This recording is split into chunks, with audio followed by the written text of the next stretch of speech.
Top Med Talk. Well, hello and welcome to Top Med Talk. I'm Desiree Chappell, your host, and we are coming to you with coverage of the COVID-19 crisis. I'm in Louisville, Kentucky, but I'm joined by our editor-in-chief in London, Monty Mythen. Hi, Monty. Hi, good afternoon, Desiree. Good morning for you. That's right. We are dealing with the time differences for sure. Monty, how are you feeling? I know that you have been a little bit under the weather. Yeah, I've definitely had the lurgy. So we'll find out. Can you translate the lurgy for? I have had what you might traditionally regard as a nasty little cold or a not too bad flu. So I've had some sort of symptoms that might be consistent with COVID-19, some intermittent elevated temperature, some muscle aches, some cold shakes at night. Now got a little bit of a cough that's not too irritating, but it's definitely there. But good news, because I'm hoping to go back into work as soon as possible. Our rapid tests are coming online. So I hope within the next 24 hours, I can be tested for COVID-19. And if I feel better and I'm COVID-19 negative, I won't have to self-isolate unnecessarily, because we're going to have no one to go to work if this carries on this way. You haven't even been into work I have so not. far, so this would be a community acquired. We've been fully self-isolating, and actually we've been through the lockdown period now.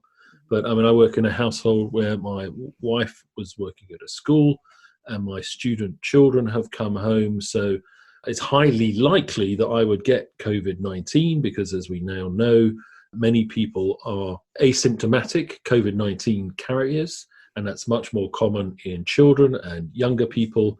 And therefore, you just have to assume once you get people into their own home, which is the sort of whole idea, you work out who gets it, doesn't get it, how bad it is, how bad it isn't. For us as healthcare workers, what we need to do is filter out the true head colds from the COVID-19s. So tell us about what's happening there in the UK as far as the lockdown situation is. Well, a full lockdown was announced by our Prime Minister. What one might traditionally regard as quite draconian measures. In other words, you have to stay at home. There are rules wrapped around that with regards to who can go where and for how long. I think because it was a staged introduction to get to that point, and now people can see for themselves how serious this is. I mean, COVID-19 has touched everyone and every family in some way. It's going pretty remarkably well. People are being quite sensible about it now. Can we listen to that from our Prime Minister? The time has now come for us all to do more. From this evening, I must give the British people a very simple instruction. You must stay at home. Because the critical thing we must do to stop the disease spreading between households. That is why people will only be allowed to leave their home for the following very limited purposes. Shopping for basic necessities as infrequently as possible. One form of exercise a day, for example, a run, walk or cycle, alone or with members of your household. Any medical need to provide care or to help a vulnerable person, and travelling to and from work, but only where this is absolutely necessary and cannot be done from home. That's all. And I think what we have been told about COVID-19 since the very beginning, but have been slow to listen to, is the reason it is reached epidemic or pandemic proportions is because it's novel, it's exceptionally transmissible, but not for the whole group of people who get it very lethal. Therefore, it's an ideal spreader. And from what we've seen from the data that's come through now, it seems that in children, for example, the vast majority who get it, and if you've been in a school environment, you probably have got it, are asymptomatic spreaders. So there's almost no child has been reported as becoming very unwell or seriously unwell, but a high incidence of asymptomatic spreading. Then as you go up into the slightly older people, the teenagers, the students who are going to find it harder to stay apart, they tend to get it less badly, and it tends to almost never be fatal, which is great, but that means they still have a tendency to want to find each other to have fun. So it doesn't take long. The estimates are that, if you infect somebody else and you don't get it under containment, that one contact for you rapidly becomes 50,000 cases. Yeah, I think we can listen to Hugh Montgomery about why we're having to do this because the spread is so virulent. Normal flu if I get that, I'm going to infect, on average, about 1.3, 1.4 people, okay, if there was such a division. Yeah. And if those 1.3, 1.4 people gave it to the next lot, that's the second time it gets passed on. By the time that's happened 10 times, I've been responsible for about 14 cases of flu. This coronavirus is very, very infectious, so every person passes it to 3. Now, that doesn't sound like much of a difference, but if each of those 3 passes it to 3, and that happens at 10 layers, I have been responsible for infecting 59,000 people. Now, I actually wasn't on top of that maths when you were doing that. Okay, that did come as a shock, yeah. Right. Very good point. Monty, you said that, you were talking about the children that are typically asymptomatic. I think they're... Sorry, Desiree. You are coughing. Sorry, ma'am. As far as we know, you cannot transmit COVID-19 down the internet. No, that's what I said yesterday. Cover your computer. And I am zoned off in my own space at home, which is all wiped down and secure. And they're bringing you food and drink. Pizza diet. It's the only thing you can slip under the door. But boom, the old ones are the best. So that's what we heard from Hugh, is that it is that transmissible. And I think the thing that we can understand early on why people said, you've got COVID-19 probably if you've got a really bad cough and a high temperature. Well, that was just to filter out the numbers. I can understand why the people communicating said that to begin with. But for a while now, we've recognized that actually it is, nobody's protected from it. And at this stage, it's highly likely that all of us have got it or will have it shortly. And many of us will be asymptomatic or have mild colds. So then now at this point, and it has been that for a number of days now, we should be regarding everyone as being a risk to us and us as a risk to everybody else. Absolutely. So therefore we're seeing much better measures at work now. I can understand why there were some delay in them coming, whereas anyone intubating somebody, for example, or doing a procedure with high risk of aerosolization, of which there's quite a long list, they'll get dressed up in the high-level PPE equipment to do anything, because you have to assume that. The AANA, which is the American Association of Nurse Anesthetists, the American Society of Anesthesiologists, and APSF, which is the Anesthesia Patient Safety Foundation, just updated their guidelines yesterday for anesthesia providers intubating any patients. You really should use the maximum amount of PPE available to you. That obviously will be different in different facilities, but that is the recommendation, because you just are going to be assuming now that all of our patients have it, or we haven't. We don't want to transfer it back. So I want to take a step back really quickly about the children. I know that there was a study in pediatrics that just came out several days ago, and they were talking about 90% of children. They looked at about 2,000 patients. 90% were asymptomatic. And there was only one death out of, I think, those 2,000 children. And most, if they had anything, was a mild to very moderate. So that's great news in one way. So it looks like our kiddies are protected, fantastic, wonderful news. But it also means that they're highly likely to be asymptomatic spreaders. Now, we just, you've got to love them, you've got to look after them, do all the fact you normally do, but you need to do that within the confines of your own home. That's the challenging bit. And if you want to get friends over for a sleepover, they've got to come and sleep for a long time. You can swap the kids around, but you've got to hang on to them for a bit. It's not running back and forwards between the houses and keeping them occupied. That's not a great strategy. This will pass relatively quickly as the testing comes online at speed. But right at the moment, it's kind of, sorry, kids, we got to work it out at home. I've been asked frequently about the viral load and how that could potentially affect the degree, I guess, of infection and the degree of how it's manifesting in patients, but also like how easily that is transmitted. Can you speak to that? Or well, I'm no expert on this. I'm an expert from the point of view of the fact that I'm a critical care physician who's lived in this world, worked in this world for a long time and dealt with these issues. And I have been keeping up with the literature as much as I can. Traditional thinking, which seems to hold up today, is the more unwell and symptomatic you are, the greater viral load you have to share without there needing to be much intervention. So hence the high fever coughing means that you're highly likely to be spraying high doses of COVID-19.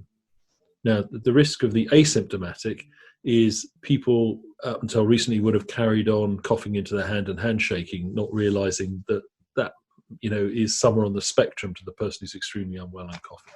But traditional thinking, which seems to hold up with this, is more symptomatic, more higher doses available in your secretions, of where it doesn't come out in all secretions in the same way, but let's imagine they're all bad news. Sicker, more secretions. Now, as we've kind of worked out we've reminded ourselves how to isolate ourselves from the very sick patients. There's an argument that if you do your personal protection well, that's one of the safest places to be if you're trying not to get infected. You're now increasingly much more likely to get it from the person changing next to you in the changing room, or the person who's checked your ID on the way into the hospital. So I've seen some significant movement in the last week in institutions in London, but I still get this slight sick feeling in the pit of my stomach every tweet I see from people, arms around each other, celebrating the fact they've done another great handover or have had another dance to celebrate the quality of their ability to be at work. And it's great to have fun, etc. But the distancing rules for you as a practitioner, once you cross the line into the hospital, are exactly the same as for when you were outside the hospital. So let's work harder on that, please. I know, Monty, you keep banging on about that, but it's very true. And I think sometimes it's easier for us on the outside watching what's going on the inside to make recommendations, because we kind of, you can take a step away and see that. So I think it's a very valid point that I think we should continue to talk about. And the relevance of that, Desiree, which I think we're learning more to understand, because most of us in the wealthy worlds that we live in haven't properly dealt with epidemics before. Mm-hmm. So, I mean, people who've been in places where Ebola has broken out have got very, very, very, very good at this. We're probably doing our very best now to flatten the curve from the point of view of presenting patients. Now, that is going to be correctly referred to as a tsunami of people requiring help. But it's not clear to me that we made the right moves to flatten the curve for the workers. So because the people are gathering together in hospitals still, and still having their regular practices of face-to-face handovers and meetings, and as I very bluntly said last week, spraying their ideas into their colleagues' coffees at meetings, everyone needs to, which is happening quickly now, everyone needs to get away from that and spray your ideas onto your computer that you wipe down afterwards, or your phone, or whatever it is. Yeah. And break rooms that are been traditionally, the safe havens for us as workers, we've got to get away from that. No, get away. You'd be better off if you had an outside area, to go to your lonely old bench and take your own lunch out there and consume it and get a bit of fresh air and sunshine, if such a thing is possible. And that's a bit tough because you want the camaraderie, but you can have the camaraderie by spacing yourself out as far out the room as possible. And or when you get home, we're doing almost all virtual meetings now, and they're getting to the point they say, well, when do we have the virtual Friday evening drink together? Yeah. And have a bit of socializing, because as you get good at this, the quality of it is excellent. It really is. Definitely, I'd actually say that when you've got good at it, it is superior meeting interaction than being in a meeting room. Well, that is for sure. No. Absolutely. Monty, a couple, because I know we want to keep it somewhat short today. Let's talk about Spain and the fact that their numbers are increasing. So, I think that Italy, Spain has set the trajectory for Europe. Mm-hmm. I think we've all have, broadly speaking, we've kind of kidding ourselves that we've prepared more, but in reality, I don't think we've done the social preparation much better than Spain or Italy have done. So I think we're going to see that similar trajectory perpetuate itself.